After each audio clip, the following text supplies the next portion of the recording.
Hello, Guardians. Welcome back to Tower Casuals, the Destiny podcast. I'm one of your hosts, Corey Deerigan. Alongside me, as always, is my fun-sized co-host, Josh Finney. Jesus Christ. I am a very large man. I mean, I am fun-sized for some people, I guess. Oh, man. I'm like I'm like the teddy bear from Toy Story 3, but not evil. Oh, no. Oh, man. I do occasionally smell like strawberries. For reference, Josh and I just had a whole conversation for about an hour, and we ended on fun-sized people. So, do not aggregate. Yeah, do not aggregate. How's your week? How's your week been, Josh? It's been hectic. Not as hectic as yours, but it has been a hectic couple of weeks around here. Yeah, trying to get things sorted out. My partner is probably getting a promotion at work soon, so that's good news, but it has made things a little chaotic around here, which is fine. We had a lot of rain come through this week, which we desperately needed for like a month and a half. Nice. That's very nice, but it means everything gets really slick around here. So it caused some minor chaos, and she works at a hospital, so that's fun for her. Oh boy, the stories I could tell you about some of the patients she's had the last 2 weeks. Yeah, no, it's been good though. I mean, just busy things. So yeah. Other than that, not a whole lot. Just trying to relax. Playing a lot of Star Wars Outlaws right now. Yeah, how you enjoying it? I actually really enjoy it once you get past like the opening couple of hours. Yeah, that's what I hear. I think once you start upgrading your abilities, especially your stealth capabilities, the game gets drastically better. Yeah. I just hate that so many of the early stealth sections, it's like, do not get caught, so you can't shoot anyone. Your stun takes forever to replenish, which that doesn't ever change. Yeah. It's really aggravating at the beginning because I very much like to run and gun things. Yeah. Get in, get out, and run. I think Jeff Grubb actually had a really great take on this when he was tweeting about it last week. He says, he's like, it's a solid 7, or it's like 7.5, 8-ish for me. He says, is it the greatest thing I've ever played? No, but it reminds me really fondly of all the Star Wars games we had when we were growing up. That like weren't amazing, but we loved them just because we got to play in that universe. Mm-hmm. Specifically, he cited Shadows of the Empire, Star Wars Bounty Hunter, and I forget what other one he cited. He cited another one that came out in those like early 2000s that was not good at all. Phantom Menace on PS1. Ooh, yeah. And I'm like, yeah, I agree with that because I mean, for every KOTOR that we got something like Clone Wars. Yeah. Not the Clone Wars animated series, the Clone Wars video game from 2002 that was very weird and had like a former Jedi spirit like possessing Anakin Skywalker a month after the Battle of Geonosis. It was really weird. Really fun tank gameplay though, I'll tell you that. There were parts of it that were really enjoyable. As a big expanded universe fan, I liked a lot of it. But I think it's like the perfect game to play when it's $40. Like if you're on the fence about it, I think it's going to be a really good $40 game. It does not reach the highs of something like Jedi Fallen Order or Jedi Survivor, which, I mean, let's be honest, are 2 of the 5 best Star Wars games ever made. Mm-hmm.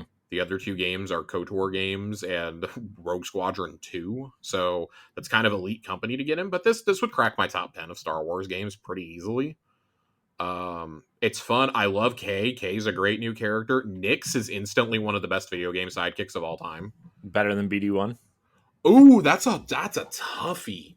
Because see, here's the deal with Nyx. I love that there's a mini game with him that you can play whenever you find street food vendors. You can share a meal with Nyx, but those meals you can set as treats in your inventory, and they give him special abilities.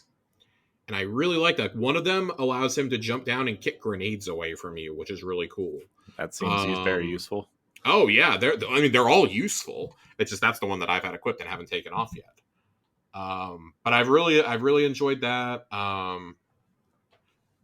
There's a couple things the game does that I wish it didn't do, namely going to Tatooine again. I'm fucking tired of going to Tatooine on everything. Yeah, but how are you going to get your pre-order hut quests? So I will say that this is the game where it makes sense, though. Like for you to go to Tatooine, as tired of it as I am, it makes more sense to go here than like in a Rogue Squadron game. Getting to go into Jabba's palace is kind of cool. Working for the Hutts is cool. Like the Hutt cartel is one of the 4 factions in the game. I'm ready to risk it all for Crimson Dawn and Dollar Tree Amelia Clark. I'll tell you that. I'm ready to risk it all. Dollar Tree Amelia Clark, is she in it? Yeah. Well, Kira's in it. The person who voices her sounds like Amelia Clark, but it is not Amelia Clark. That would have been a lot of money. And as always, fuck the Pikes. Yeah. But I have really I enjoy how it has nods to the High Republic. It has ties to the prequel trilogy, to the sequel trilogy, to the original trilogy. Like you go to one of the planets from Episode 9, which I actually thought was kind of a cool twist. Kijimi, you go there. The game starts on Canto Bight from Episode 8. Like the Fathier racing is throughout the galaxy. Nice. Sabak is maybe the best mini game in a game since Gwent. Ooh. Although I will say I really, really fucking loved Queen's Gambit from Final Fantasy VII Rebirth. Yeah. But yeah, we're gonna have to have like a mini game of the year section at the end of this year, because those two are like neck and neck for my favorite game ever. Like the Sabak questline eventually involves you having to play Sabak against Lando Calrissian. Which is cool. Like it ties in really nicely. I wish it wasn't in the original trilogy era, but it makes sense why it is. They clearly were like, hey, if we're gonna have you be a scoundrel, you're gonna have to interact with Jabba the Hutt. Yeah. So it makes sense. For every quest that I've rolled my eyes at, or every stealth section that I hate, I have found an equal quest where I'm like, this is fucking awesome. Like, I'm exploring things that I wish I could explore in other games. Although I just can't help but feel that every one of those quests that I like would be that much better if you were playing as Cal Kestis. So that is the only bummer of it. But I do think that the cast is really well done. I really love I've grown to love the characters, especially ND5, who is the big droid on the cover that you see. I've grown to really love him too.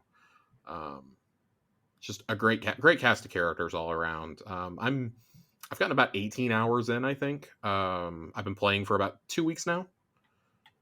Really, really enjoying it though.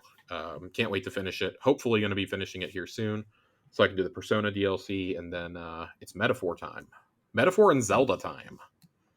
Metaphor and Zelda time. Yes. Which Corey, you just got back from PAX West. I did. Out in Seattle. Did you see any games there that our viewers might be interested in? Oh God, I saw so many. Josh, I saw so many. Give me your top 5. Give me your top 5 games that you got to either see or that you're excited for coming out of there that you can talk about. Okay, I did see 2 things that I am not allowed to talk about, which we'll talk later. I really hope I did not accidentally spoil one last week. What? I don't even remember. From Capcom. Capcom. No. Okay, good. Capcom games. Good. Because I was very excited about that for you, and may have stated it like 3 times on last week's pod. Yeah. By the way, everybody, Monster Hunter Wilds. It's going to be a must play. I think we might have Hunter casuals at some point. Games right. I'm excited. Wilds looks ridiculous. It's really cool because they didn't have this in the demo, but you can carry 2 weapons this time, and the combat feels more fluid, and it has the kind of like a combat system similar to Horizon Zero Dawn, where like how you would break the armor pieces off of the robots, that it had a very clear distinct kind of critical point that you could hit. The combat gameplay I've seen kind of feels like Horizon meets like Devil May Cry. It's definitely faster than Worlds, although Worlds may have had a little bit to do with the frame rate and me just playing real early game. But the critical points give you like a nice critical place to do damage, and the movement is much better than in Worlds, in my opinion. It's just a really beautiful, nice, flowing game. This game's going to be, no pun intended, this game's going to be a monster next year. Like it's going to dominate first half of next year. It's going to dominate for years to come. Like this and Avowed are pretty early the ones to watch, I think, for first couple months next year. Yeah. So I saw that. I saw Echoes of Wisdom, this new Zelda game, where you play as Zelda. And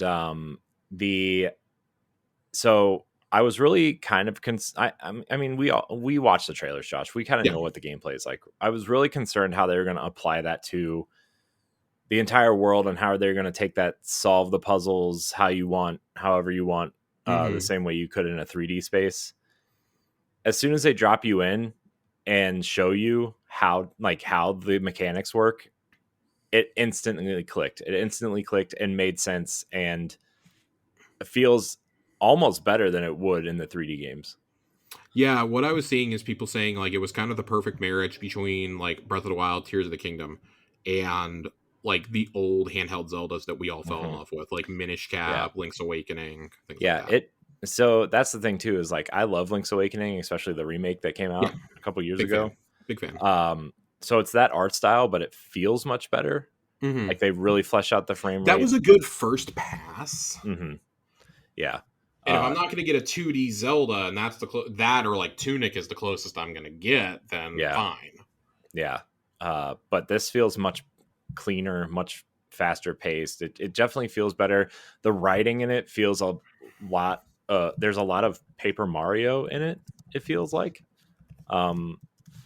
Impa is a great character. Spoilers, I guess, but guess what? Impa, you're going to meet a lot of characters that are in Zelda games in this game.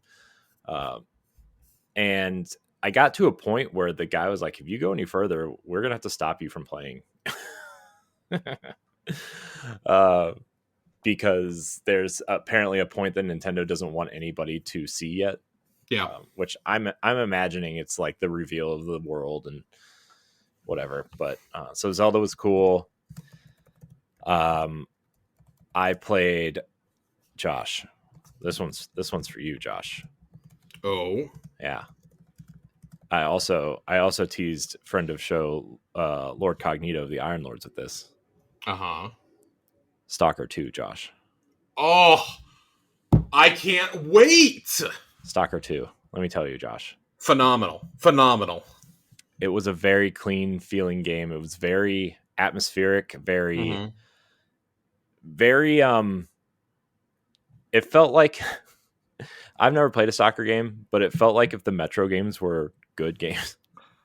I like Metro, but Stalker clearly was like the prototype for those games. It's also a lot harder than Metro. Yeah. I didn't really get to a point where it got super hard, but you definitely feel the tension and feel the kind of like the your resources and stuff like that. You're definitely feeling a lot of angst and that's the point. Yeah. I'm telling you, Josh, you're going to be living in this world for a little bit. I can't wait. And that is a day one Game Pass game, November 20th. It sure is. I played it with an Xbox controller. I am no doubt playing the PC version there. But that was super cool. I played Yars Rising, which is the new Atari kind of Metroidvania game based on the Atari 2600 Yars Revenge. I played it with James Montagna, the game director, which I've interviewed before on my other podcast. Cool dude, man. What a cool dude. He has so much love for like just games in general. Yeah. And then, I mean, the last thing was, I played some new Shovel Knight DLC, which was cool, for Dig and from friends of the show over at Yacht Club Games. Yes, Yacht Club, and I got to. I did a 23-minute interview with Sean Velasco, which was super cool. That was he's the designer for Shovel Knight, so you can check that out. No real like new information in there, but it was still cool to learn about their process and how They're great. They're great people to they're talk to. they're so cool. Shout out to Celia for making that happen. Yeah. God, she's so great. Um, because it was this weird kind of the emails special event whatever thing, and it was cool. It was really cool. I just had a really good time, Josh. Met a lot of cool people. Met a lot of cool creators. Met Greg Miller, which is I think Yeah. How it's was that? You told me you would handle that on the show. yeah. So I was actually over. We have friends who are making a game, and they had a PAX booth. It's called Corgi's Cozy Hike, which is just like this little Yeah. cozy kind of. It feels like Banjo Kazooie with no combat, is what it feels like. Um, and so I went over to say hi to them, just because every time we see them, we go over and say hi. And I like was getting ready to leave, and I see Greg Miller in line to play the game. I'm like, why is he here? And he has his kid with him. Yep. And I'm like, oh yeah, I forgot. That's actually where I saw it. He was tweeting pictures of Ben playing it. Yeah. Yeah. And I was like, oh man, this is like, I'm like, so I went back to the booth after I saw him in line. I'm like, hey, do you know who's about to play your game? And they had no idea who he was. Like, they just had no idea, Mm-hmm. which is, whatever. There's people Yeah. that don't know people, right? So I I pulled him up on Twitter and show him. I'm like, look how many followers he has. He's got like 1.5 million followers. Yeah, I'm like, if he's playing your game, he's going to talk about it on his show, and game, your game is going to blow up. Like, no question, it's going to blow up if he likes your game. And I think I made them really nervous because they were both. I would be, because like they were both like turned around and started watching him play the game. But I didn't say anything to them then. And then I was over at the PAX Rising kind of indie booth, checking out. There's this game over there, by the way. I forget what it was called, but it's basically Star Wars Episode 1 Racer, essentially. Okay. Okay. It looked really cool. So I was like checking that out, and he walks up and stands right beside me. And I'm like, I went through this whole scenario in my head. I'm like, shit, do I say something to him? Do I not? Because he's holding his kid, and I'm like, I don't want, he's clearly holding his kid, and I don't want to like interfere with, family stuff, right? So he was just standing there for a minute or so, and I'm like, okay, I'm just gonna say hi to him, whatever. So I said, excuse me, Greg, I just want to say, I'm a huge fan. I don't want to take any of your time because you have your son with you, but I just want to tell you that Kind of Funny is huge inspiration for what I've been doing for the last almost decade, and just thanks, whatever. And I turned to walk away, and he grabs my shoulder and turns me around, and he's like, "You don't have to leave. Let's talk for a minute." And he like shook my hand and talked about Boss Rush and Tower Casual stuff, and took my business card, and he told me to shoot him an email, and I emailed him, and he emailed me back, and it was a really cool interaction, man. Greg is one of the most genuine people you will ever meet. Yeah, it was one of those interactions where you're like, you hear people tell these stories, but usually they're at like meet and greets where like people have to be on, and or some kind of situation where like they're there to be there and not just there, right? And so right. I was like, he's clearly not supposed to be a Kind of Funny character right now. So like, no, he was there because his wife's company was promoting some games. Yeah, there. Pop Agenda had a couple games there, and I did find out though that he was hosting the Civilization 7 panel the next day. That was kept secret until then. Yeah. But it was I don't know if I had a more genuine, nice interaction with anybody, right? Just a really nice guy, and just a really genuine interaction, and I found a whole new level of respect for him because, obviously he does like 8 billion different things, and it's hard to be that person all the time. And there he was just talking to me, holding his son, and, it was cool. It was a nice interaction. So Yeah, I met Greg. It had to have been about 10 years ago now. It was about a year and a half after he founded Kind of Funny, Yeah. and I met him at a local at a Buffalo Wild Wings in Dallas. Funny enough, they did a meet and greet after going to some board game convention or something here, and it was just like nothing. But they were trying to grow their audience.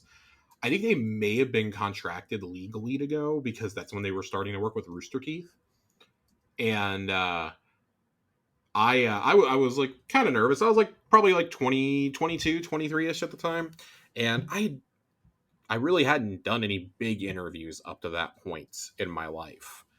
Um, and I was talking to him, and I kind of the same thing with you, like, oh hey, I was just like, hey, can I just like get a picture with you real quick? And he was like, dude, pull up a chair, like sit down and talk to me. And like I was Mhm. walking with a cane at the time, Yeah. was really self conscious about it. I was like, I can't really stand much longer, and that's why I was telling him. I was like, I'm gonna kind of bounce. He had like noticed I was standing off in the corner, and he was like, "Hey man, why don't you sit down and just talk to me?" And we talked a lot. For those of you who don't know, Greg went through a battle with cancer, and so we kind of bonded over. He talked to about his cancer journey, and I talked about the physical therapy, the really like intense physical therapy I was going through with my legs at the time, and I told him, I was kind of self conscious about walking around with a cane, and we took a picture together as we were finishing up our conversation. And he leaned over to me, and as he was shaking my hand, he said it just loud enough so only I could hear. He was like, "Don't let anybody ever tell you that like that you're lesser because of this." He's like, "You look baller as fuck walking with a cane, just so you know." And it is the epitome of meet your heroes. Like Mhm. I've had bad interactions with people before that I really look up to, Mhm. or that I admire, and like I've gotten a little starstruck talking to people. I've told the stories before. I've had a chance to interview a lot of the guys who did work on Mallrats and in a lot of Kevin Smith movies, and one of those was Michael Rooker, who was cool, but like I totally flubbed my interview with him because I was really really like kind of paranoid. It was the first real big interview I'd ever done in my life, and I kind of botched it. Mhm. And he was, kind of rude afterwards, and you could tell he wasn't used to having like amateurs ask him questions and interview him and shit. And I made a joke that didn't land. It's always cool when you have someone like that who's like relatable and like Mhm. has not forgotten where they came from. And Yeah. that's Greg. Like Greg has never forgotten that he wrote for his college newspaper that he was writing emails to IGN unsolicited, asking them to hire him, and this and that, and Mhm. like he still jokes about it to this day. Some of those reviews that he wrote for like Layer and shit. Yeah. Um, God, Layer. What a and how nobody ever let him live down that he gave a perfect score to Uncharted 3, which is not a perfect 10. It's like a 9 out of 10, but and then today we have the exact opposite. People are mad that AGN doesn't give Astrobot a perfect 10 out of 10, and they haven't even played the game yet. right. So things like that, it was pretty funny to watch. But yeah, he is the absolute epitome of meet your heroes, take the chance. Mhm. Just an incredible, incredible human being. Yeah, and it was like the first time because I wasn't prepared to talk to him because like I met Kit and Krista, the ex Nintendo Minute uh producers who went off to do their own thing, and like I had prepared myself to like meet them really because they're just walking around, right? Mm-hmm. Or I met Alex Van Aken, who used to be at Game Informer, Yeah, who he used to also do is, all their video work. yeah, also a super nice guy. um Mm-hmm. Another guy who like has never forgotten, clearly has not forgotten where he came from. Yeah. I mean, he sat with us in the media room and was like Him talking and to us. him and Blessing came up together. For those of you who don't know, they used to podcast together before Blessing went to Kind of Funny, and then Alex got hired at Game Informer Yeah. a year or two later, I think. Yeah. So Uh, and you meet these people, but like I wasn't preparing myself to talk to Greg because he had his son with him, yeah, and so like it was the first time I felt because like he's Greg Miller, and like we're just this small little dinky outlet that's like going there hmm to cover indie games or whatever, and so like I was nervous talking to him. It was the first time, like, I wasn't this nervous talking to Jeff Gardner a couple weeks ago, right? No. No. And it was the first time I felt my nerves come out in the words I was saying because I wasn't prepared to talk to him. And it was kind of like, oh, I sound like a moron right now, but also always meet your heroes. Yeah. So that was always meet your heroes. That was cool.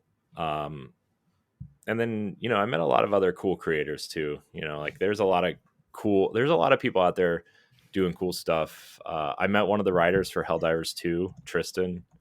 He was really nice and was kind of telling us how, they wrote for the game, and we're gonna maybe have them on as a interview at some point. But yeah, and a lot of other creators, like a new group of creators that I met there that I had never met before, called Rusty Rupees. And you got a chance also to meet somebody that we talk about on the show a fair amount. Jeffrey Grubb. Oh yeah. This is the second time I met Jeff. Also another really nice guy. Oh yeah, Jeff's really cool. It was cool because like at PAX East, I met him at the airport, right? And like talked to him for a couple minutes and gave him my card or whatever. But this time he came up to me and said hi to me. And then we ended up sitting next to each other on the airplane and talked about a lot of stuff. Which is cool, which we kind of talked about pre-show, but yeah, Jeff's super cool. Like he's just chill, and I don't know, man. This is like we always like read these people's stories online or read their tweets or respond to their tweets, and that's kind of the end of the interaction. And you just kind of like look up to these people, forever, and then you meet them and they just kind of somehow transform into your peers, right? And yeah, it's dude, I can't wait for you to go to PAX East next year with us.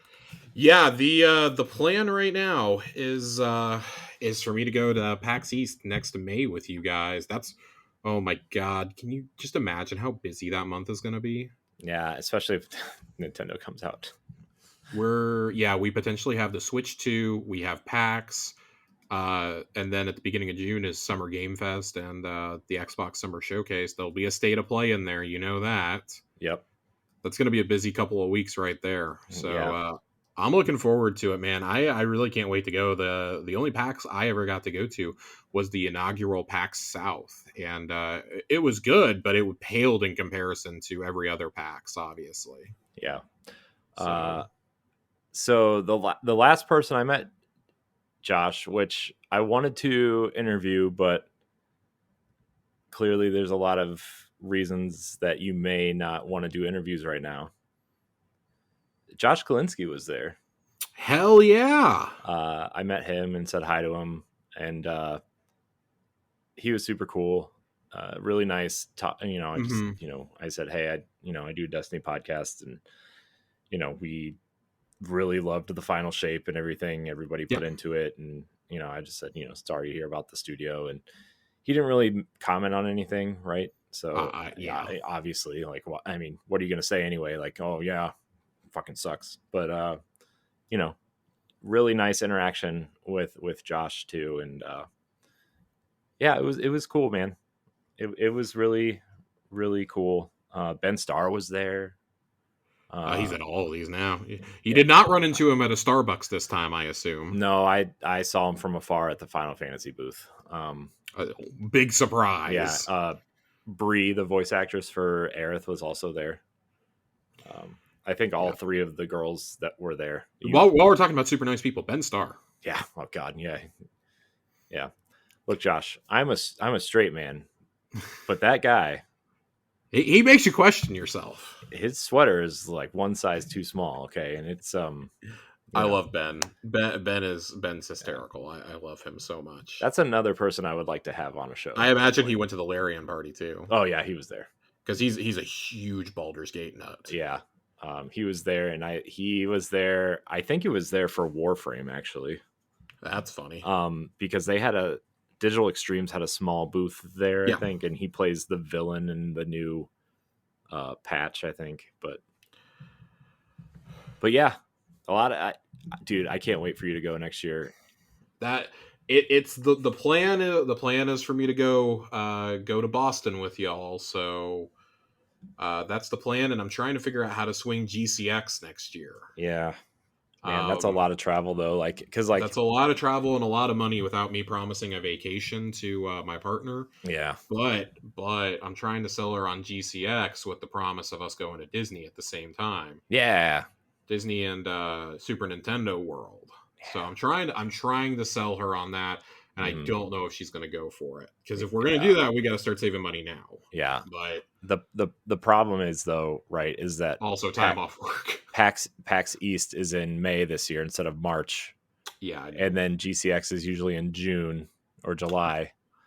They did it in August this year, so and then PAX West is also in August, September. Always over Labor Day weekend. Like within 4 months, you have 3 major conventions that are very expensive to get to.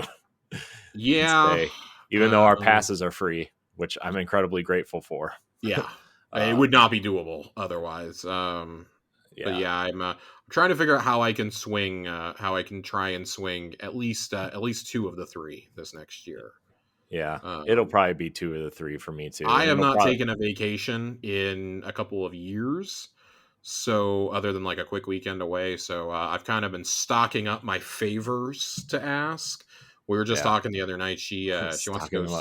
She's going to go like skiing with her sister and a couple friends at some point next year. They want to go to Colorado, and I was like, great, because I'm not going to be anywhere near your sister on a vacation. That's not relaxing for me. So my counter argument is like, I'm going to PAX. Bye. Yeah. I'm going to Boston for a few days. I'm going up early enough to catch a game at Fenway, by the way, because the Rangers play at Fenway Park the week of PAX. Yeah, I was talking to Stephanie, and I might go up a day early, and we might go to a Red Sox game. If you do, the Texas Rangers are playing them that week, so yeah. We'll get to see 2 very mid baseball teams. Hey, you know what? I don't care about baseball. I just want to go out and hang out, have a nasty $11 water beer and a slimy hot dog. If we time this right, it's Dollar Hot Dog Day. So yeah, it's true. It's true. Anyways, we do have some Destiny to get to. We do. We'll figure out. Yeah. Who's going and what the situation is when it's closer. Although flights right now in May, if you want to buy a flight to Boston right now, it's like $100 each way. I might have to. We're gonna have more to talk about on Xbox Casuals, because Corey also went to Storytime with Phil Spencer. Actually, I did not get to go to that. What? Yeah, you didn't get to go? No, they wouldn't let me in. I said, but I have a reservation, and I showed them the email and they're like, oh, no, you can't come in. I'm like, what are you talking about? The email's right here. I was so excited to talk about that too. I know, I was. It was a great interview from what I was seeing. I know, it was amazing. Oh, they wouldn't let me in, Josh. My heart is crushed. I guess let's talk about Destiny now. I was probably followed. It's a callback to our pre-show conversation. Oh God. Anyways, Destiny, everybody. We're 38 minutes into the show. Shifting into some. I mean, it's. Let's be honest. It wasn't a super busy week in game or in TWAB. We do have some things. Sounds like next week's not going to be busy in game either, Josh. Oh God, I'm so annoyed right now. We'll get to my annoyances with the exotic mission in a minute. I want to address something real fast. We did not put up a question thread this week. And it's not that I don't enjoy getting y'all's questions. I genuinely forgot until I was asked about it this afternoon. So we just kind of rolled without it. But there's been some discussion that, the discussion around Destiny is so negative right now, and like I wanna say why that kind of is. And you're not wrong to feel that way, because I feel the same way. This is kind of the first time that I feel like I'm on the negative side of it, though. Because yes, on one hand, I know you're looking at this and you're going, we just got arguably the best expansion in the history of Destiny. Well, we also got basically Season of the Undying 2.0 with it in terms of story. I've been really bummed because of the story progression, and like, yeah, there's been movement in the story, but so much of it is happening through like radio messages and through like dialogue and not through us actually doing things. And it's like, really? This is really kind of aggravating to me. Compound that with this week, the exotic mission was basically the exact same thing as the first week. Just the puzzles for the catalysts or for the intrinsics were different. That was it. Was really the only challenge here, and we got different dialogue too. I fail to see why this needed to be 3 separate missions, and this couldn't just be like all done at once. Biggest exotic mission ever, sure, in terms of like distance that you walk, I guess. I feel like it's unnecessarily big to an extent, and that's just it's kind of a bummer that we go through all this to get to a Bass Pro Shop pyramid, and it's just kind of underwhelming. Like, I like the boss arena, but it's like by the time we get there, like, do I really care is the question. And yeah, Choir of One is an awesome exotic. Don't get me wrong. It's a great exotic. I'm interested to see how it is when it gets brought down to what it's supposed to be. And it's not kind of broken, but for right now, it's good. The auto rifle perks have made it better, obviously. But you see a lot of negativity right now because the season is not good. This is straight up. This is in the bottom half of the seasons that we've gotten, in my opinion. And that, again, just my opinion. And I really, really enjoyed Breach Executable, which is the open event on Nessus that you do. I enjoyed that. I really like that. I still think that's the best loot farm in the entire game right now. I like that. I like, to an extent, the idea behind Enigma Protocol. The battlegrounds are fine. I can't say I'm rearing to play 2 of them ever again, but that third one, I think it's going to be awesome as a GM. That's going to be really cool to see as a GM. I can't wait for the challenge that boss room is going to bring. And then you have the exotic mission, which just is kind of bumming me out. It was cool last week. I like it, but now that I've run this mission like 6 times across 2 weeks, man, I might have to knock it down a peg from what Fox and I ranked it last week.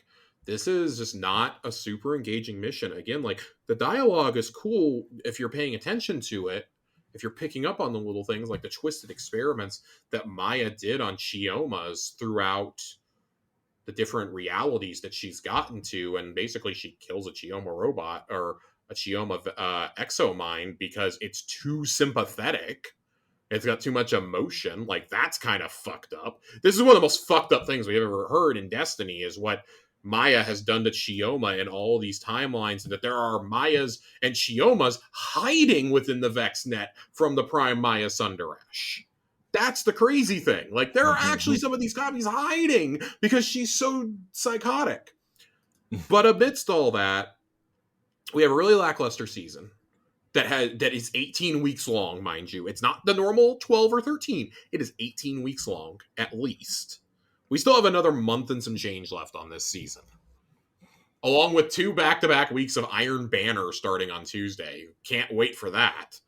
I can't believe they're doing Iron Banner the week of during the. I don't know. I can because they have nowhere else to put it. They haven't done it in like 3 months. They had to do it somewhere.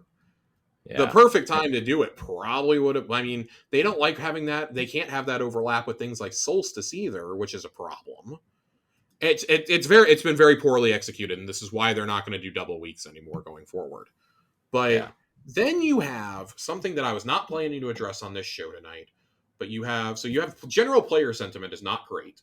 You have the firings at Bungie. 40% of the staff has been laid off or reassigned to another studio underneath Sony since beginning of November of last year. And now we have all but confirmed Destiny Rising exists from NetEase and Bungie. I heard. To be super clear, I was adamant we were not talking about this, and then Jeff Grubb had to go and confirm its existence while I was at Sam's the other night, and I was so mad about it that I was like, God damn it, we have to actually talk about this now. So the long and the short of it is, it's going to be a hero shooter of some kind, and which kind of lines up with what we heard about the NetEase game years and years ago. But that Bungie themselves is not directly making it. NetEase is. Bungie is just kind of overseeing it. In a way similar to Diablo Immortal from Blizzard, although Blizzard was much more involved in that from what I understand.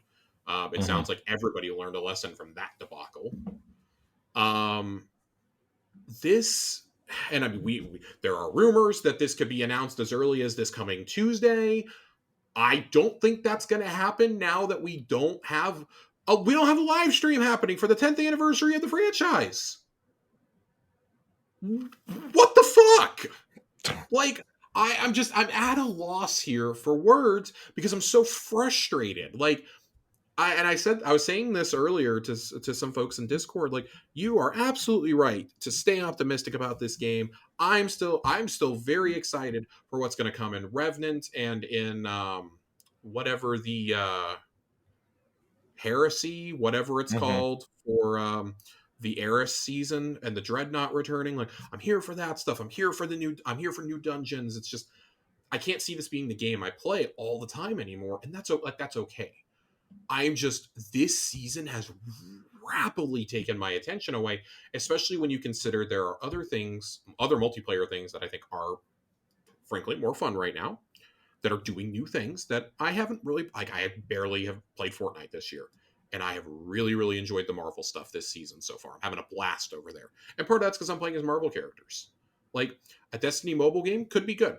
It could be. It's NetEase, so it's going to be microtransaction to all hell. I want you to be aware of that. But, like, Diablo Immortal, while being microtransaction to all hell, is actually, like, from what I've heard, a kind of a fun game. Like, I'm interested to see what they do here. I'm not, like, I don't want to be doom and gloom and be like, oh my god, a mobile game's the end of things. I like mobile games, okay? I like games where I can sit at my desk and play something for a half hour at my lunch break. I like something I can play on a plane, or I can play in the back of an Uber, or something like that. I like things like that, because I don't like to travel with my consoles. I don't like to even travel with my Switch if I can help it. Like, if I had a Steam Deck, probably different. I'll just be upfront. But I'm interested to see how this is. If it's a game like that, I can also probably play it on my Mac because of the App Store, but that's neither here nor there. Of all the games that got, and we know why this one is going to stay, because it's a mobile game and it's going to make money. This is probably not a game being aimed at the North American audience. This is aimed at growing the game in Asia and at getting the gacha players in Asia. That's what this is aimed at. How much Diablo money do you Immortal, think? for all we criticized it, was extremely profitable from day one.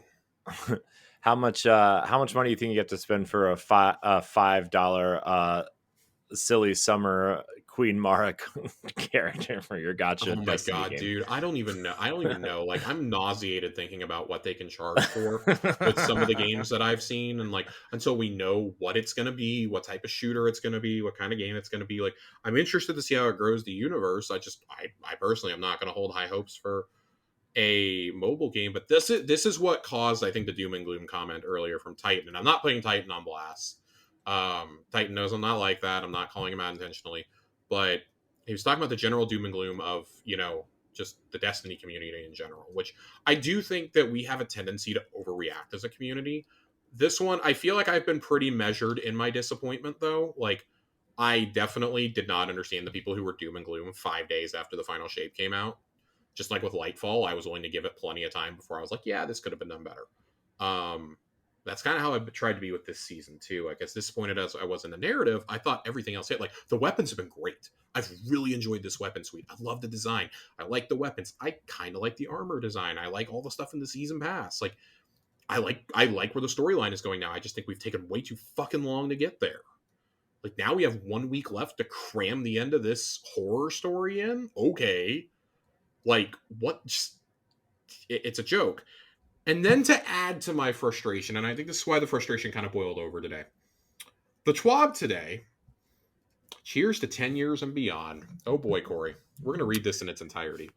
Josh, is there a big new expansion coming? Probably not. Is there a new subclass coming? Probably not. Is there a celebratory raid coming, Josh? No.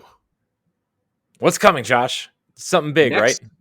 Next Monday, September 9th, 2024, is the 10th anniversary of Destiny as a franchise. While we could drop a 20,000 word twid to opine about the last 10 years, we're planning to keep our anniversary fun and light. We'll have a small in-game celebration for you all next week, along with some beautiful art the team has made throughout the years. There will be some legendary armor freebies, a fun title to earn, Bungie rewards, and more. Check back Monday at 8 a.m. Pacific time for blog coverage. At the same time next week, we're also planning to start our journey into Destiny 2, codename Frontiers. At 8 a.m. Pacific, we will release a short dev insight blog article. Yeah. Discussing our goals for the future of Destiny. Destiny 2 game director Tyson Green and Destiny 2 narrative director Allison Lures will be guiding the conversation. Where have we been? No. Where are we now? And where do we want to go? Most importantly, how are we going to get there? So I'm glad that we're getting something. To be completely honest, I'm really glad that we're getting some sort of roadmap, but it as a blog probably is not the way to communicate that. Let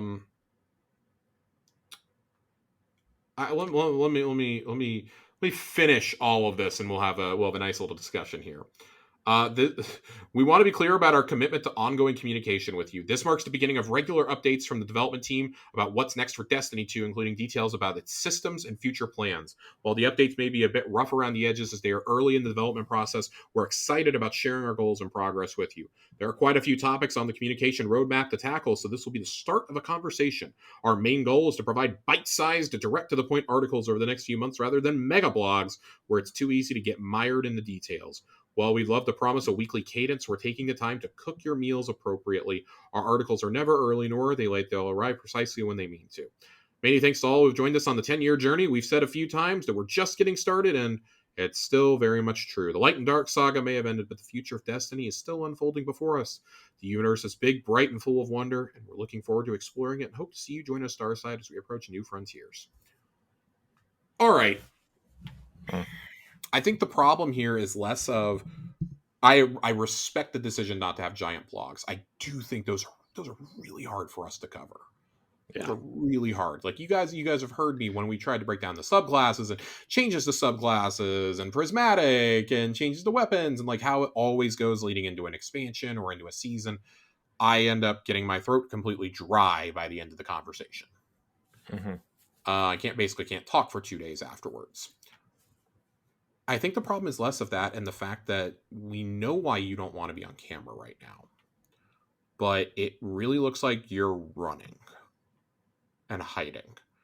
And I wonder if this is more of a Sony mandate to get the hell off camera until you've got something positive to say.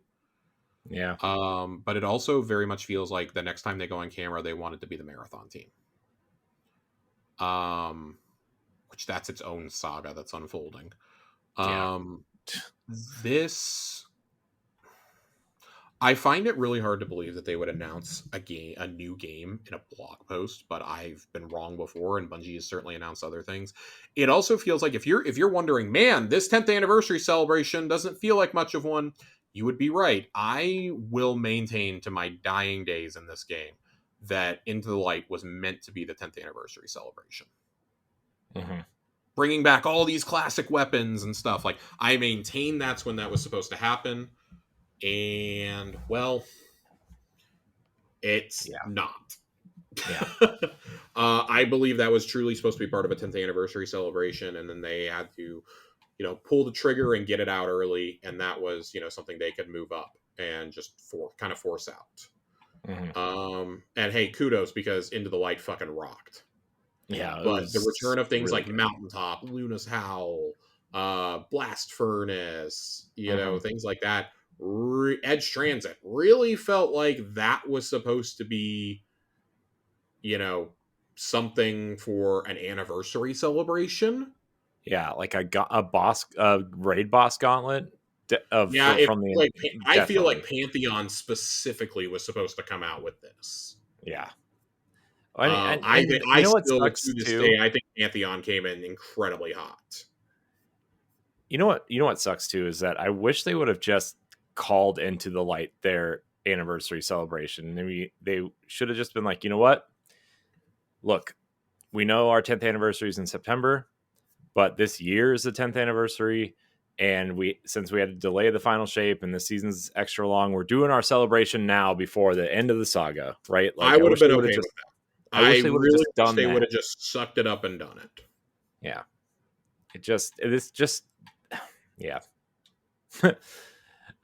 I mean, this is just like 10 years of one game is a huge deal. And this is like, this is one of a handful of major AAA games to ever do this. Like it's like this, World of Warcraft, EverQuest, Final Fantasy 14. Final Fantasy 14, Elder Scrolls Online is hitting it this year. Yeah. Like, I don't even think Final Fantasy 14's been going for 10 years. It is. This is the 10th year. Oh, well, I guess I was thinking Realm Reborn. Yeah. But the point is, very few games have a 10-year life cycle of continually delivering new content. Yeah. There's a reason Borderlands 2. God. There is a reason why this is the archetype for every game as a service that comes. Mm-hmm. It's because Destiny is really the only one that's ever gotten it right. And I think that's why so many of us are attached to it. No game quite does what Destiny does. Yeah. And that... I mean, remember when the first Division was coming out and we thought, oh, this might actually be the first true competitor to Destiny. And then like we realized, oh, I guess we don't really want a military shooter where you can't jump or do superpowers to be a game as a service, right? And it's like, it's frustrating, right? Because like we look at this and we're like, damn, we love this universe so fucking much. Mm-hmm. I love the gameplay so much. I love the characters. I love the story. I love the lore. I love the loot.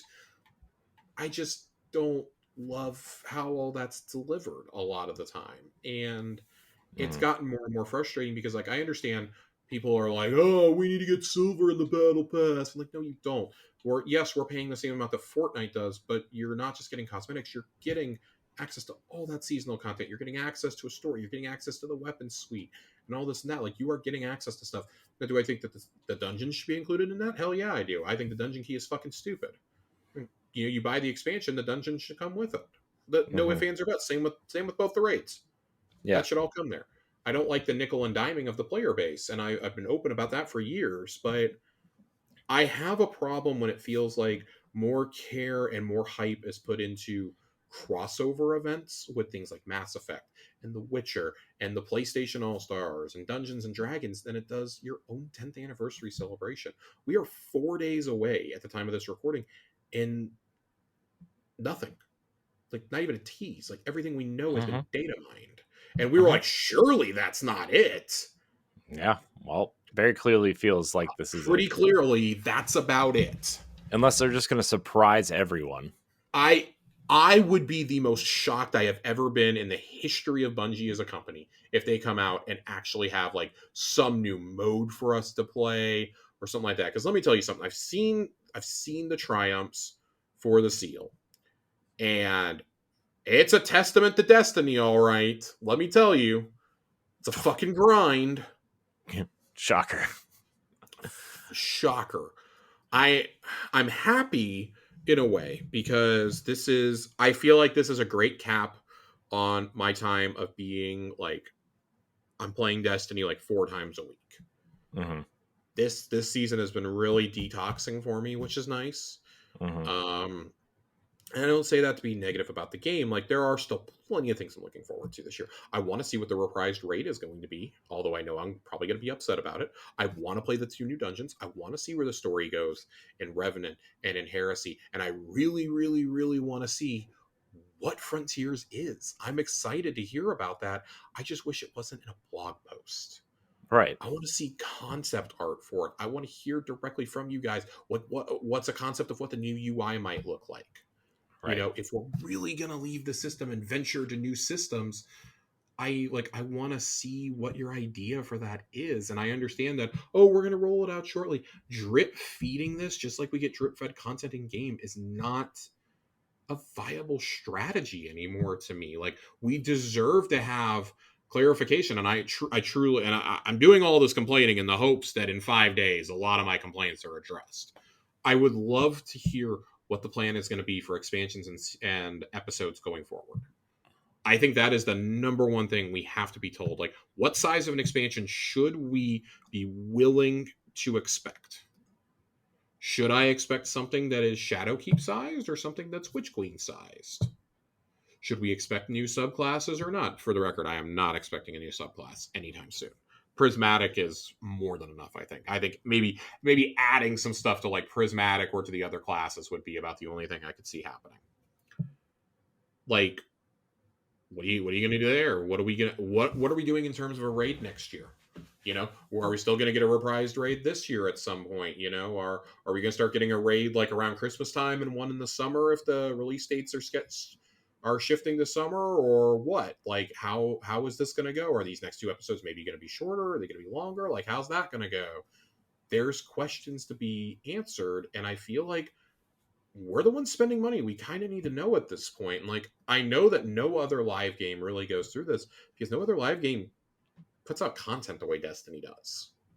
You know, on like, yes, there's seasons, but we're not like, oh, we need to have a roadmap in these other games because it's not as up and down as it is here. Like, you just kind of know what to expect in those games. And here, like, we never know because things are shifting and people are getting laid off and this and that. And like, they're trying to push a new game right now. Like, does that mean, is Destiny going to get pushed to the side for Marathon? Like, sure feels like next year is going to be the Marathon year because they want to force it out. And if it doesn't come out next year, let me tell you, we're going to have another year of probably lackluster Destiny stuff in 2026. So, because they want to give it a shine. They want their new toy to have shine. And who knows what PlayStation is mandating now after the flop of Concord. Oh my God, what a disaster. What an absolute disaster. One of the biggest first-party flops I can ever remember. I mean, and it's not even that the game was bad. No. The game wasn't bad from everything I've heard. And I've talked to people who played it. It wasn't bad. Yeah. It just doesn't have an audience. PAX who were playing it. Yep. They brought their PS5 so they could try it out. Which is wild because that game just did not have players. When your Steam total in history is smaller than Lord of the Rings Gollum, something is wrong. That was clearly a game that was destined to be free to play. But anyways, I say all that to say I was already concerned about Marathon. I'm really worried about Marathon now. Yeah. I mean, I don't think that after Sony's Concord, like everything I heard about Concord, I was like, okay, it can't be that bad. It's a Sony first party game. There's going to be an audience, right? Right? Yep. Right? That's what I thought too. What was the last big multiplayer failure? Was it like Battleborn, Lawbreakers? Yes. Like, were those like the last 2? Battleborn did better and lasted longer than Concord. And that was before. Now, granted, that was before everything was oversaturated. But even then, we were like, why would we play this? Yeah. Why on earth would we play this over like Overwatch? Yeah. And the thing is, like, even if you want to relaunch this as free to play, you still have Marvel Rivals on the horizon. You still have Overwatch out there. There's another arena game I'm forgetting about, I'm sure. Deadlocked. Deadlock is like an arena shooter meets a MOBA. Yeah. Well, I mean, that's in early access, and that's going to stay in early access because it's Valve. Valorant's on consoles now. Like, Valorant is on consoles now. Like, there's just not an audience for this. Like that. We only have time to play a finite amount of games, especially multiplayer only titles. And like with these live service games now too, it's like everybody's found their live service game at this point. Like, you know, like people don't want to start searching for other games, or they have I feel like somebody picks their live service game and then something like Fortnite, right? Where like, oh, I'm tired of this one, so let's go play this one, right? That, like, people have 1 or 2 live service games they've found, and that's it. You don't have time for anything else. No. Especially with all these single player games coming out. Destiny, and I alternate between like Fortnite, Call of Duty, and you know, maybe there's room for me to try something else out. Yeah, and that's about it. Like, the reason I'm playing a lot of Fortnite right now is because I don't like the Call of Duty season. But guess what? I played the Black Ops beta this past weekend, and it fucking rocked.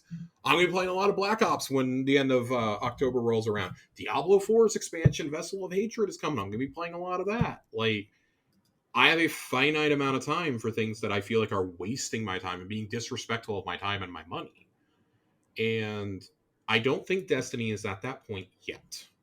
Mm-hmm. And I don't want to be a doom and gloom. I don't want to say it's ever going to get to that point. I'm always going to believe the best. I'm always going to hope for the best. I don't know if I've ever gotten it across to you guys in 4 years how much I really love Bungie as a studio. Bungie is my all-time favorite studio. I worshipped the ground that this studio was built on, basically. from the time I was like 11 until last year. Like, and then that faith was shattered, essentially, right? And then not only was it shattered, they then backed up and ran over the pieces of that this summer as I was like, hey, look at this little collage that we all made together. And it was titled The Final Shape. And then they're like, oh, that's nice. And then backed over it. And it was driven by Pete Parsons in a classic bus. But my point is, I guess, like, I'm always gonna stay optimistic for the future of Destiny. This blog post does not inspire confidence right now. Like, if you are not willing to address this shit on camera, that tells me that either the worst of this has not in fact passed, that you are in deep shit and you know it, or Sony is mandating you do it this way to save some face, or all of the above. I honestly am going for all of the above. I am very concerned about Marathon's future. This is why I was very skeptical to believe the Destiny Rising rumors, and the only reason I'm even choosing to entertain it is because Jeff Grubb has talked about it, has tweeted about it, talked about it on Games Mess, and in terms of a leak, if Jeff Grubb is talking about it, we can take that it's probably happening. Just realistically, there are maybe 3 or 4 people in the world that I would trust who say they have information from inside Bungie. And it's Jeff, Rebecca Valentine, Jason Schreier, and like twice a year, Paul Tassi. Twice a year. Like, oh my that's God. about all I would believe if people say that they have sources inside Bungie. Speaking of because Paul they've all proven at some point or another to be credible and actually have sources inside Bungie. Yeah. Speaking of Paul Tassi, just a side tangent real quick. Did you see his beef with Marty O'Donnell apparently? No, but Marty O'Donnell is a piece of shit, so I'm not surprised. Oh my God. It's hilarious. Anyways, if you're interested, go look it up. It's funny. Dude, I saw he tried painting because there was new allegations against Marty O'Donnell this week. Big surprise. Who said that Bungie was better when it was a boys' club. And one of the former lead designers on the Halo series was like, yeah, he tried to assault me during a company Halloween party, and I picked up a knife and threatened him with it. And for the record, Lorraine is one of the most celebrated video game artists maybe ever. She is the reason that Master Chief and the Halo worlds look the way that they do. And Marty tried painting her as a nobody, so that was fun. That happened this past week. God, is this just something that white guys do when they get old? Because I don't want to be that dude person. I don't know, but like no man over the age of 45 should be allowed to run a Discord server. It's clearly becoming a problem. Jesus. Because he was saying all this shit in a Discord that he has, and I'm just like, anyways, that's the exact inverse of the Greg Miller never meet your heroes if it's Marty O'Donnell. Yeah, you can listen to the music while you play Halo, and listen to the music, and remember that Michael Salvatore did a lot of it too. Yeah, who also got fired from Bungie. Yeah, for less egregious things. Anyways, I say all this to say that yes, there is a lot of doom and gloom. No, I'm not super optimistic about what Monday is going to bring. As of right now, I'm not planning to do a pod of any kind on Monday about this. If we do, it'll be like a quick 30-minute thing before we do Xbox Casuals. We'll probably just save it for Thursday, honestly. That's my intent. Because right now, I don't know what you're possibly going to come out and say if you say you basically want to drip feed us updates. So... yeah. Surprise. I don't have anything else to say without talking in circles about this. I just think this is a horrible, horrible idea and a horrible rollout. It's a big L. It's a big L. It's a big fat L. I mean, like, I understand why it's a big L right now, but also like it's a big L. So, and like, here's the fun part about doing a podcast, right? In 5 days, we could be eating our words. Yeah. Like, we could make one of those this episode aged poorly jokes, or gracefully. I would love to be able to come out and say I had a freezing cold take at 10 a.m. Central Time on Monday. I would love to be able to come out at 10:05 and say I was wrong about everything. I would love that. Mm-hmm. And you guys know I'll own it. If I was wrong, I'll fucking own it. Mm-hmm. But I'm not super optimistic. There's nothing about this that's made me optimistic. Nothing I've seen, that everybody has seen the leak at this point about the 10th anniversary. Nothing out of that has made me particularly optimistic for this celebration, and this should be a big deal. And instead, it's really somber because like 40% of the people who worked on this game are no longer there. Mm-hmm.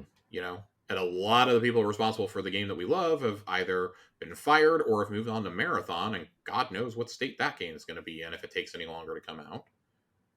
Like, everything that we've heard says that game probably should be a 2026 release, and yet it's going to probably get shoved out the door before it's ready next year because Bungie leadership wants to bounce, and which we've known that for a while. And Sony really, really would like to get another money farm going. At this point, this is such a poor investment on Sony's part. Mm-hmm. Like, it's hard to overstate. And I've seen people be like, well, how on earth, Concord was supported by Bungie. Like, oh, no wonder it flopped. Like, no. Last of Us factions probably would have done better. It would not have sustained a player base, though. Mm-hmm. For the exact same problem. Yep. Like, as a multiplayer mode tacked on to like Last of Us 2 remastered or Last of Us 3, sure, go crazy, give me factions in that. I'm more than happy to say, yeah, you should do that. We need to get back to I can't believe I'm saying this, we need to get back to putting multiplayer modes in single player games. You have a better chance at getting people to play that than to, and if they don't, then hey, it's no sweat off your back, right? But it's like, Jesus Christ, like trying to make everything a live service or, a free-to-play game is just a disaster. Like, this is a company that we have seen put out Helldivers 2, The Final Shape, Concord, and now Astrobot is getting rave reviews too. That's 3 games scoring above a 90 on Metacritic this year. That's great by any metric, and yet, like, one of them was a lightning in a bottle, one of them was a prayer that was answered, and then, well, there's Astrobot. So, like, which we knew Team Asobi was going to do a good job anyways. Yeah. Oh, I played that at PAX also, by the way. I'm at such a fucking loss. And I'm going to be done. I promise I'm done after saying this. Like, I'm at a loss on what to think. I guess, like, we'll see what Monday morning brings, but it's not super inspiring to me that we're getting blog posts. Like, I feel like there should be a big celebration in game. And if you're not going to do it in game and you don't want to do it right now because, we've got a story we're telling, that's fine. Drop it with the next episode or something. Or maybe you should have given us this instead of Solstice. I would have taken that too. I don't know. Maybe we should have tried dropping all of the story beats for Act 3 at one time so the rest of it could be a celebration of the 10th anniversary. I just feel like that should be such a bigger deal than they're making it. And instead, it's going to be like, oh, hey, here's a couple things you can pay money for. Like, I don't know. Any final thoughts before we move on to the few other things that we have here tonight? Not about this. It's just a big L, and like I said earlier, I wish they would have just promoted the Into the Light as their 20th earlier this year instead of just that's how I'm choosing to just view it at this point. Yep. I mean, it just feels like a wet fart in the wind at this point. But you know what's not, and something that we've been begging for a long time, and they're finally listening. Improving the raid and dungeon rotator. What?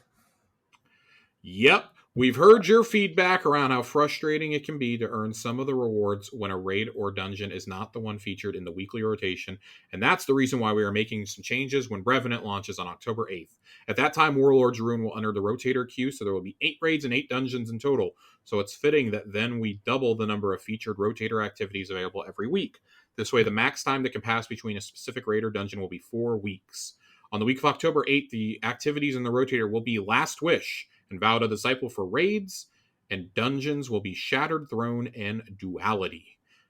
So, yeah, that ought to be interesting. So, you can build a calendar, they say, anyways. Yeah, cool. Wish we would have had this like 2 years ago. Yeah. We kind of said when you started giving us 2 dungeons and 2 raids a year, this was going to need to be done.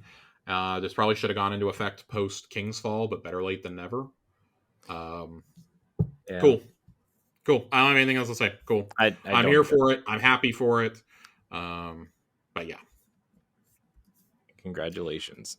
There was a very funny glitch with Sword Week that's going on this week. 1K Voices has unlimited ammo as well. Neat. Yeah. That's fun. So that's become a terror in Gambit apparently overnight. Not like I was playing Gambit to begin with, but yeah, that's something to keep in mind. Um and then final thing that we have in the TWAB this week is about Choir of One and its ammo reserves. Choir of One has 2 inventory bugs we're looking to fix when Revenant launches. Sometimes you can bypass the cap of inventory because of a rare race condition with the perk that's supposed to cap how much ammo you have, but with reserve mods, you can spawn with more than the perk cap limit, and it doesn't always catch and remove the bonus ammo. And it wasn't supposed to get the inventory buff that other special weapons got in 8.0.5, as that increase was already implemented in the weapon by design. So for the actual changes, they are not looking to make the weapon irrelevant in endgame content, but ammo will be adjusted around 200 base and 300 with reserve, down from 250 and 375 respectively. The damage the weapon puts out is pretty crazy, and the ammo is supposed to be a limiting factor. So if we were to keep the ammo where it's at now, the damage would need to come down quite a bit to compensate. We bounced the weapon at the 200 to 250 ammo level and felt it was already strong, but with triple reserves letting you get to around 300, that was a treat. You could use the hipfire mode more freely. As for the extra damage with Divinity, on closer inspection, it's discovered the actual issues with the point blank version of the projectile. The impact damage done if the projectile is not split before it hits the target is being affected by extraneous damage scaler and dealing approximately 250% more damage than it should. So we'll be fixing that also in Revenant. So, yeah, Choir of One, great, stupendously fun weapon to use. Joe and I were flying through with it and swords when we did the exotic mission for this week. A lot of fun, really enjoyed it. But yeah, this thing hits like a fucking Mack truck. Like the Tormentor was just irrelevant against us. Same with the well, we switched to heavy weapons for the boss, but yeah, we shredded the boss too. Got it down to like an eighth of its health before it teleported away on us. You can brute force your way past the health gate, which is really funny for me. It does make it a little more chaotic, but I liked it. So, um, yeah, I mean, there's just not a lot here. I think the biggest part of the exotic mission this week was the revelations about what Maya's been doing to Chioma throughout all these realities, finding all these alternate Chiomas and stuff, trying to find her Chioma back in the Golden Age, and yeah, I suspect there's a couple more revelations on that front that we're gonna get in the final week of the story. This is kind of a bummer that this is how it's going out. Yeah, this feels kind of the story It feels feels very parallel to Osiris and Saints. well. That's the whole When we point. brought Saint, yeah, Yeah, no, I that's the know, whole but point. I, Is that we did. that was the twist I wasn't expecting, I guess. Yeah, Osiris. He actually directly addresses that mission in some dialogue after the Hmm. mission this week, where he's like, I these expeditions against Maya have given me a glimpse of what could have happened to me had you and I not found Saint. That I would have been consumed by this as well. I would have been Hmm. consumed by that zealotry. Like, there's nothing I wouldn't do to find Saint. Hmm. And I think that's a very interesting contrast. We've seen this with certain characters before. We've seen it. Like what was Keitel? Keitel was willing to set aside pride and ally with the Vanguard in order to save her people. Mithrax, much of the same, rather than bend the knee to Aramis and the Witness. Respectfully. And I like this because we always see parallels. We talk about one of the most powerful moments in Destiny is when Zavala picks up Crow after the assassination attempt, and he extends the hand out and picks him up in a direct reversal of the execution of Cade 6. And two of the most powerful moments in the whole franchise are those moments, and you can't help but feel like we're getting moments that could be so powerful if they were just playing out on screen and we weren't just getting them as audio logs. Like, I like the audio logs. I understand why we get them. It's a lot cheaper to deliver the story that way. And granted, I'll take that over nothing. But Mhm. I really, really wish there was a way that we could get cutscenes or get something that was sketched out to tell us some of this, to like really drive it home to people. Mhm. Because this is going to go unnoticed by so many.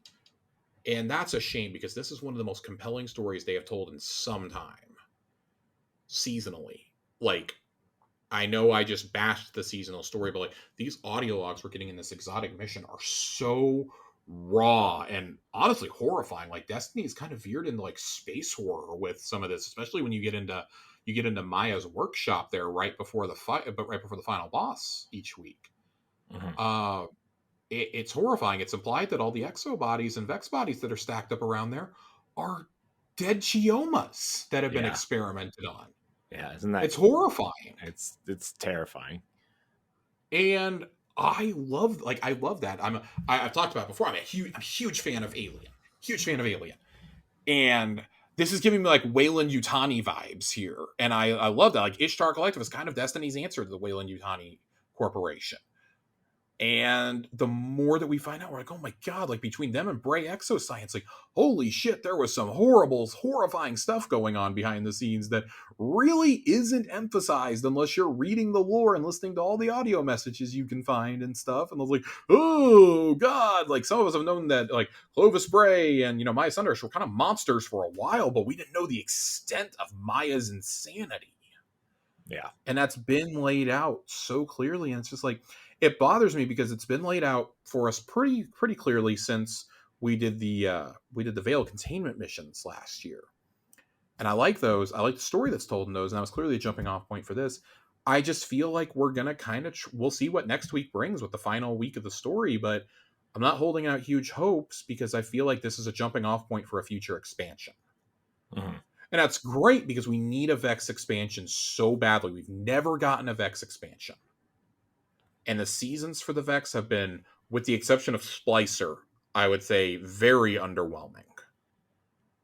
But Splicer is a masterpiece as far as I'm concerned in terms of seasonal storytelling.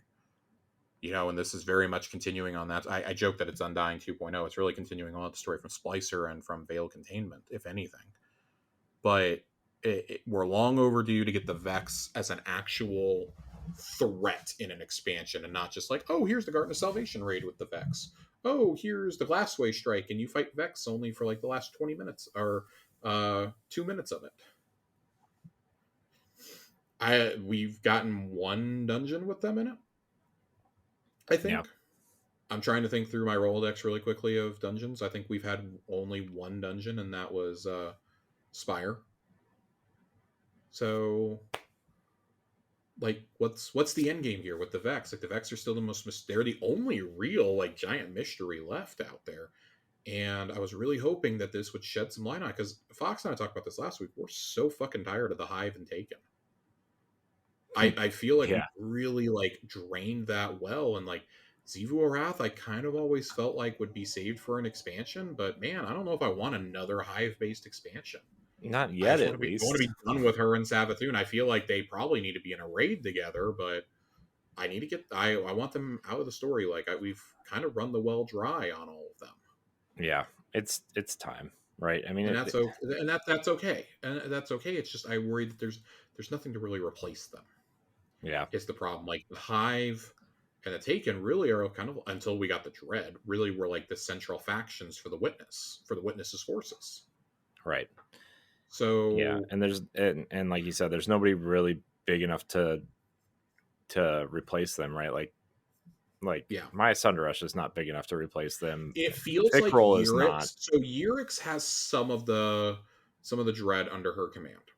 We know that, or under their command. I don't know if Euryx is a he or she off the top of my head. Euryx, which is one of the giant scions, Hmm. was the one behind the assassination attempt on Zavala back in Chosen. Hmm. It does feel like Euryx is going to be one of the major forces that we fight in whatever the Year of Frontiers storytelling is. It feels like Euryx, Aramis, Aramis is probably showing up in this next season, if we go by the artwork that we saw at the end of the final shape.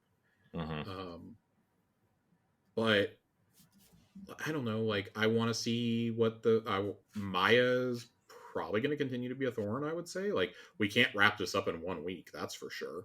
Mm-hmm. I'd love for them to pull a plot twist on us, and oh hey, we found and rescued Prime Chioma, and Prime Chioma comes to chill with us, like in the tower. That would be cool. Or comes to chill on Niamuna while searching for a way to, cure Maya's psychosis. Mm-hmm. We could have had such a great season. I feel like where like Asher could have been brought back into it since he's in the Vex network. We could have had him and Failsafe working together. Why is Mithrax not a part of this Splicer gauntlet? There's so many questions I have, and I know that the ultimate answer is just the amount of characters you can have in a story, right? Right. But it almost makes me feel like if you're gonna face off against Maya Sundaresh, that probably should have been an expansion, not a season. Right. And I think that might be my biggest issue when I think about all that is I like where the story is going now, but I really would love to see this play out on screen and have a face off against Maya. Like, I think the idea of Maya being the conductor of a Vex symphony, getting her own collective under her, control is fascinating. I love the idea that she can control Exos too, because Exos, of course, created from Vex fluid. This is kind of like our de facto lore corner for this week, for the record. Yeah.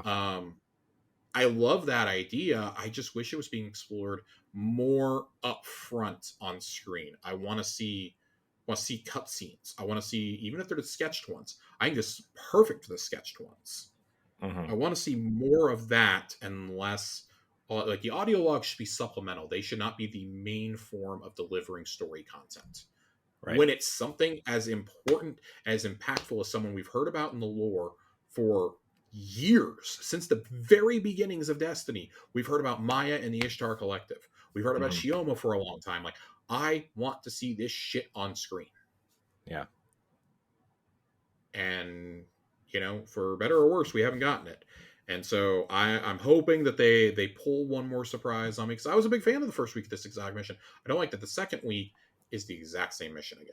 That really bummed me out. I was hoping another pathway would open, but nope, it's still the same long trek. Yep. But again, I have told you guys I'm going to try my absolute best to be optimistic and be hopeful. Not for the 10th anniversary stuff. Fuck that. I'm not optimistic about that at all. I'm going to continue to try and be optimistic about future content, though. I'm excited to play the content I paid for. Beyond that, I really hope that the details they give us about Frontiers over the next few months, and I do hope it's over the next several months, that they hold to this. They say it's not weekly. I'm expecting something at least monthly then. Monthly updates. Maybe that's too optimistic. I'm expecting a monthly update, and I hope they save them for those slow weeks when we don't have anything else to talk about. Yeah. Don't just drop it all at once. I'm hoping that we get these regular updates, and hey, who knows? These blog posts could be a great idea. I really hate that Joe stepped down right as he was starting to do streams and do personal videos. Like, I think back to it, and it's something that we never see from game directors, how he was just so open after all the criticism that they got last September or last August with the reveal and with the way that the year of Lightfall had gone and everything else. And he just off the cuff talked for like 15-20 minutes to the community. Yeah. And I mean, remember that weird Twitter video he put up that was just kind of like random, right? Well, that's what I'm talking. That's the specific video I'm talking about. Okay. Where he just sat down with his notepad and talked, and apparently that's how the PvP team found out they were making 3 new maps, and they had to be delivered by May. So, and that led to the question of, well, if it's that easy, then why didn't we get maps all this time? That's a whole other can of worms, right? Like, yeah, we don't need to it open shouldn't that have again. taken your game director just saying this. Right. Right. So I don't know. I'm hoping for the best on Monday. That just to kind of close this episode out, I'm hoping for the best on Monday. I'm keeping I said this earlier with this blog post. This is the ultimate check your expectations at the door moment. And that's what I'm going to do. If it's anything beyond a quick little blog post, maybe confirming our long-held theories about Frontiers, maybe some UI changes, maybe an announcement for what we could expect for a vague storyline, then fine. Mhm. I'm okay with that. If you need to take extra time, and I want to be really clear to the Bungie team, if you've got to take extra time to make this the best it can, because I think we've seen that when you give them a year and a half to cook on these expansions, they cook. Mhm. Like, give them the time that they need. Be prepared to announce more seasons. Mhm. This is part of the problem, I think, with tying the seasons to what's happening in game. Like, yes, it's very cool, and I understand that it helps lead in, but damn, sometimes you need like that extra 3 months, and you're not Right. always going to have it into the light to fall back on. Right. Which we've all made the argument that came too late. Yeah. That should have been something we had like 5-6 weeks earlier, probably. Yeah. But like, it's no use complaining about it now. Like, it's over and done with. It was an awesome experience. Like, man, we had a really good run there for a while, and Bungie executives set out all these rakes for themselves to step on, and here you go. They stepped on the very first one they could find. Right. So, I'm hopeful for the future of the game. I'm optimistic about the future of the game, even though I may not sound like it. I do love this franchise. I love this game. I love the people who I make mean, it. I I think just don't that's love I the think that people making the decisions. I mean, I think that's why a lot of people are like bummed out or wondering what's going on or angry is because we all love this franchise, right? That Yep. we're you and I are friends because of this franchise. We've said it 1,000 times, right? Like there are so Yep. many reasons why this franchise is important to both of us for many of the same and different reasons. And I think that's why this is such a bummer and why it sucks to see the studio go through what they've been going through the last year and a half, right? Like we love this franchise and we just want more of it in the right ways, and it's just the struggle to deliver is just, I mean, between the layoffs and the leadership, like the director changes and higher ups leaving and then like leadership changes and more layoffs, like it's a wonder how that studio is functioning and putting content out at all. Like Yep. it just it really sucks because we both love Bungie, we both love Destiny, and we hate seeing the studio and the game go through a period like this, especially after something as awesome as the final shape. And it's just a bummer, man. This is a big bummer. It's a big bummer, but you know what? I'm gonna continue to keep the faith, Mm-hmm. because like you just you nailed it. We love this game. We love this game. We love this franchise. We love the friends we've made. We love the characters. We love the game.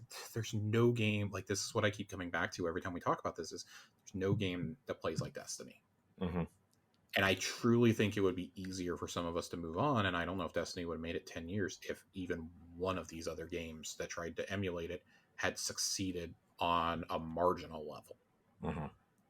I've had people tell me over the years, like, oh, go play Warframe. It'll scratch that Destiny itch. Nope. Nope. People play The Division. Nope. The Division Nope. is fun for about 3 days until you beat the content.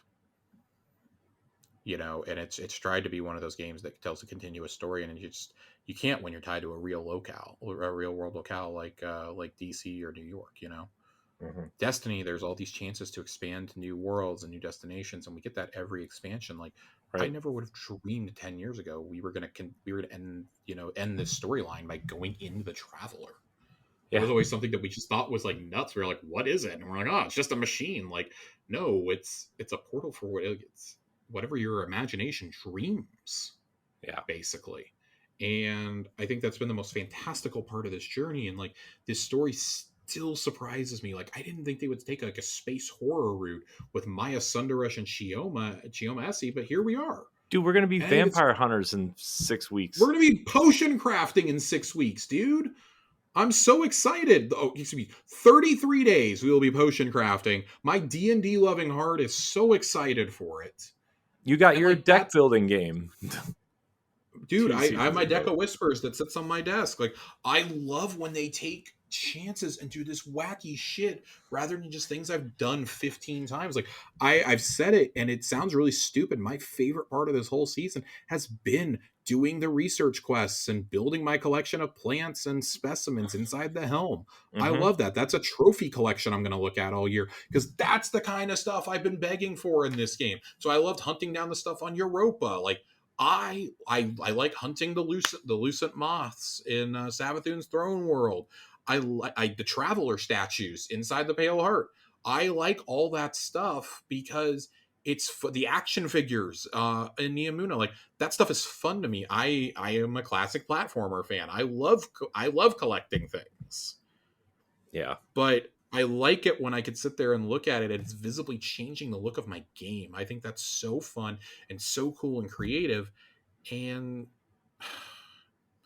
it's just, we're kind of in the same old rut that we always are. And like, part of me has given them a pass because, it's the first time they're doing episodes.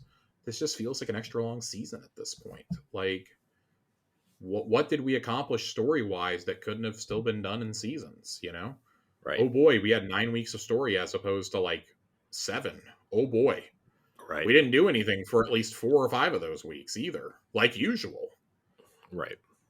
So, I don't know. My complaining is over. I promise I wanted to end on a semi-positive note of saying that, yes, I am still very excited for stuff. As much as I may have complained about it tonight, I'm still very curious to see what Monday holds. Mm-hmm. I'll always be curious to see what they have to announce. It's going to be one of the only times we've heard from Tyson since taking over for Joe Blackburn. Allison's going to be talking. That's always worth listening when Allison wants to talk, especially because so many of the other narrative folks that we love there, including Robert and Hazel, are gone now. Yeah. It's basically Allison, Julia, and I don't know who else is still there, truthfully, off the top of my head, but like those two have survived and they're the main narrative directors, and that's huge. Mm-hmm. It's huge. Those two are still there, but now, I'd expect to see less lore tabs. I'd expect to probably see less cutscenes as a result. Yeah. Someone's got to write all that. Yep. So, yeah. It's anyways, ending on a semi-positive note. I am excited to see what they reveal on Monday. I was hoping for a live stream. No live stream, but that's okay. I'm excited to get my title. I'm excited to see what they're going to announce for the roadmap. And, maybe we'll get... I don't even want a release date. I don't want them to give me a release date. I want a release window. Mm-hmm. What I'd really like is do these blog posts. Give me a trailer. They almost always show up there anyways. Give me a trailer at the Game Awards. Give me a trailer there. Mm-hmm. They promoted the last 4 expansions there. Why not show up there, Or if I would imagine a trailer might be getting held for a PlayStation Presents later this year. Yeah, well, I mean, see that happening. If Bungie's, right? if Sony really, and they all but have taken full control of Bungie at this point, then they're probably telling them, no, you're saving your shit for us. Mm-hmm. So, which makes sense at this point, right? So, yep. Well, I guess we'll find out. Hopefully, we're eating our words on Monday, but I'm not optimistic about that. I'm excited though. I'm going to choose to try and be optimistic about this. I am, because I am curious to see where everything. I'm always going to be interested in the story and in the characters, and that's the crux of it. Like, I want to see what's going to happen to my favorite characters. I want to know how we're going to get there. I'm very curious to see what they do here. So, yeah, me too, Josh. Me too. So if you're listening to this, I'm not being doom and gloom. I'm frustrated, but I'm still so hopeful because I love this game so much and I love this studio so much and I love the people there that are making these experiences that have given me some of my greatest memories, from Halo to Destiny, The Final Shape.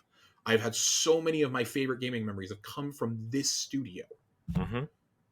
20 something years of playing these games, man. 21 years this November I've been playing Bungie games. 21 years. Yep. So 21 years. 21 years. Well, Josh, what do you say we get out of here? Let's go. I want to thank everybody for watching and or listening to this episode of Tower Casuals. If you want to follow us, Josh, where can we find you? Twitter, Josh_Finn, 2 N's. Not using it as much these days, but I'm still there. Well, Josh, thank you for your time tonight, as always. Always. I appreciate you.